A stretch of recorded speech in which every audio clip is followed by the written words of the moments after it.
that bred those 4 officers who felt as if it wasn't their responsibility to hold their partner accountable. They didn't have the empathy, the love, or the courage to tell that man, stop, get off, stop, you're killing him, you're killing him. So let today be about the respects our victims are owed and the love that they should have been given in those moments where they were killed.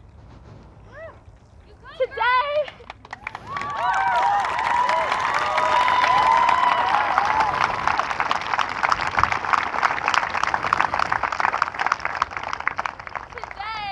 is for George Floyd, Breonna Taylor, Ahmaud Arbery, Oscar Grant, Trayvon Martin, and the rest of the American angels whose lives were taken.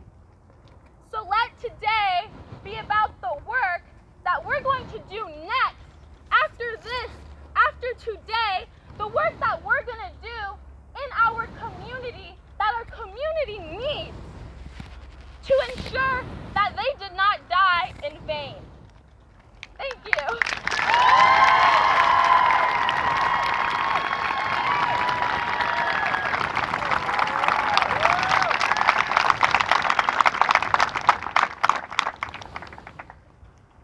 Okay, so to that intersection, but if you cannot fit in there, please do stand along the sidewalks, because that's where there's going to be some extra space. And after that, it is not confirmed yet. We do plan to walk over to City Hall as well, and make space there so we can allow more people to enter. Are there any questions that I can answer for anybody? I just wanted to take a moment and actually say there was, the reason why we're here today is because there was an incident specifically at this park. My brother and his friends were here to film a music video. And someone decided, because of their skin tone only, that they had a gun. They had a gun. They had a camera to film a music video. And it's stuff like that that can get them killed. Cops are supposed to take precautions when they hear someone has a gun. And that could have got my friend killed. He got surrounded by 5 cops, all with their gun out, because some neighbor, our community, said that there was a gun and he was violent and they were dangerous. No! There's nothing about them dangerous. There's nothing about them that makes them less. It's their skin tone that they see, and it's not the people. We need to change that. We need to change that for our community.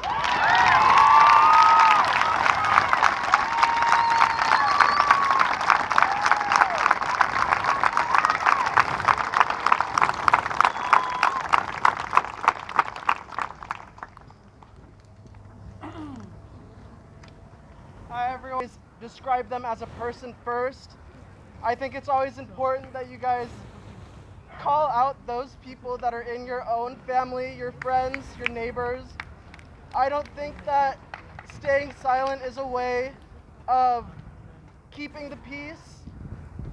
Even if they are in your own home, change doesn't happen if you don't speak out first. And I think the young men and women, the leaders here that are able to put this together for those men and women that their lives were taken from is an amazing thing. And around the park was pretty messy, and he started cleaning it up. And I said, Dad, why are you picking up the garbage? You didn't put it there. You didn't make the mess. And he said, he doesn't remember saying this, dads never do, but I remember it. He said, James, never wait for someone else to do the right thing.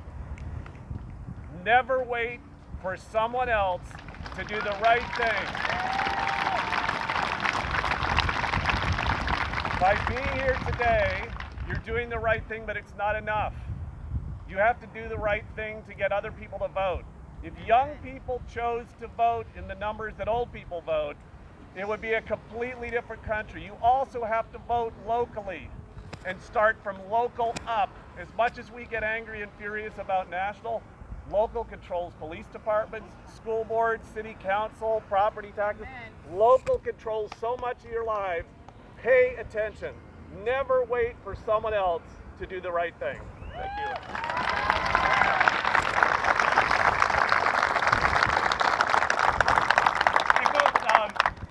question.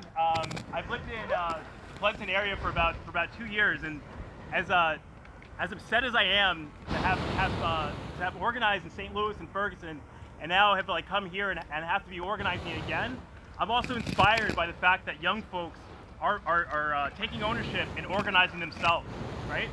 I'm inspired by the fact that this represents some of the best traditions in our country that say that an injury to one is an injury to all, right?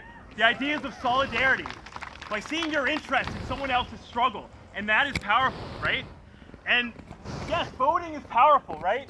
But the only reason why we have conversations about racism, about sexism, about homophobia is because people are organizing. It's not voting, it's people are organizing. And we also have to ask the question, we can say that Black Lives Matter, but what does Black Lives Matter mean when we have 25% unemployment? And that's gonna hit black and brown people the hardest. When we have people that are dying of coronavirus, but it hits black people the hardest. So we can have empty slogans, but there has to be something substantial behind that. And the only way that we're gonna win these radical reforms is if people organize. People organize in their high schools, their workplaces, and we build a mass movement. Solidarity.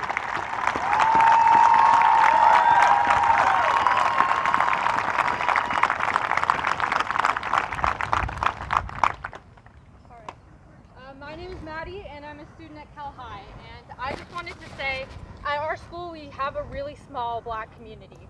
And over the past 4 years, even before I entered high school, there's been at least one racist scandal at our school every year. And keep in mind, our community is small. And it is not because of people like us and people that come to these protests and people that care. It is because of a very small group of individuals that want to taint the representation of our school and our community. If you look around you, there are so many people here that care about racism, about sexism, about homophobia, and want it to end. Because we don't want this to be how our communities are represented. And it is because of these few individuals and the ignorance that they have that they taint our school's reputation, that they make our school look bad, they make our community look bad. And I just want to say that I'm proud of everyone that's here, and I hope that, at least in the future in schools like mine, that we can have enough education about these issues to make the ignorance and the stupid racist scandals stop, because I don't want our schools and our communities to be represented that way, because the majority of us are good people. And I believe pretty much everyone here, all of you guys are great people. And I just hope that with more people like this, more protests that are peaceful, more change, just more awareness, that these ignorant people and these scandals at our schools can die down, and that the rest of us can shine and show how much we actually care.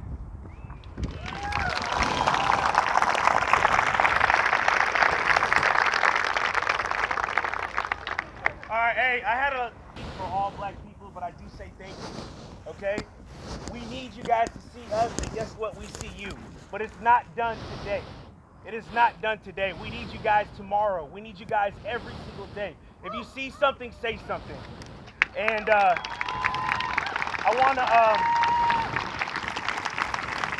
want to finish off with two things.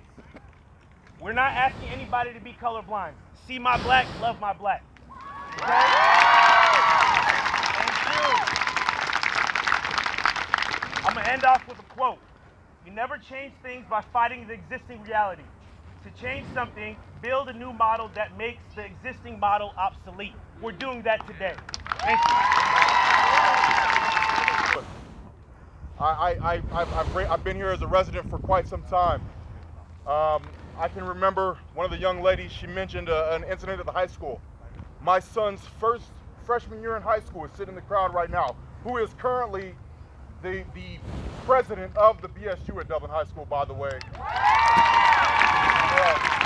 And he is the social media manager for the Diablo Valley Black Man's Group, by the way, as well.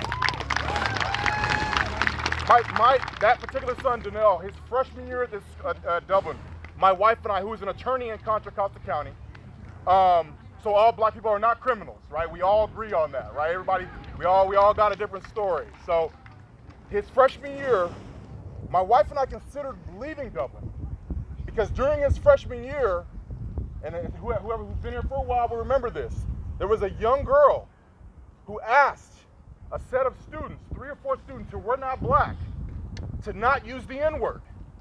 She specifically asked them not to use it. And she was beat up at that school. She was physically beat up by those boys. That was my son's introduction to Dublin High School. Okay, that's what we're dealing with. Talk about bringing up a situation. We saw through it, and all I can say today as a black male who is raising my black family in Dublin, California, right over there. Today I am extremely proud of Dublin, extremely proud, and I'm proud of the people of Dublin, and I can honestly say that. Thank you.